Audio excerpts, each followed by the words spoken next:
अस्सलामुअलैकुम सामीन। 4 जुमादुल ऊला की तारीख शुरू हो चुकी है। 28 नवंबर है।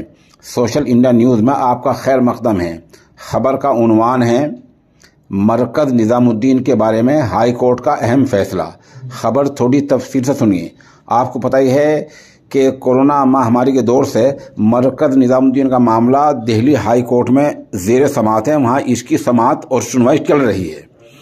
आज तारीख थी। आज हाई कोर्ट ने दिल्ली पुलिस को पहले तो फटकार लगाई और फिर ये पूछा कि महामारी कोरोना सब कुछ ख़त्म हो चुका है, उसके तहत तमाम मुकदमे ख़त्म हो चुके हैं, दफ़ात ख़त्म हो चुकी हैं, अब मरकज़ किसके कब्ज़े में है। दिल्ली पुलिस ने कहा कि हमें यानी दिल्ली पुलिस को मौलाना साद को चाबी सौंपने में कोई आपत्ति, कोई एतराज़ नहीं है।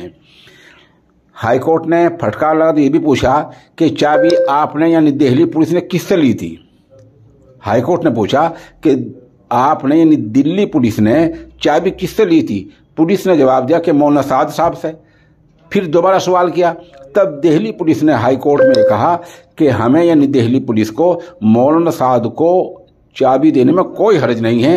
एक मामूली मुचलका मांगा है, उसके बाद अभी बहुत जल्द ही मौलाना साद को चाबी सौंप दी जाएगी और इस तरह मरकज़ निज़ामुद्दीन जो है अपने निशान राह पर इस तरह आ जाएगा। और आज ये मरकज़ निज़ामुद्दीन को और ख़ास तौर पर अमीर जमात हज़रत मौलाना साद साहब को बड़ी कामयाबी मिली है और बहुत बड़ी कामयाबी ये हासिल हो गई है कि दिल्ली पुलिस ने चाबी सौंपने का हाई कोर्ट में बयान दिया है और इस तरह बयान देना ये बड़ी अहमियत का हामिल होता है।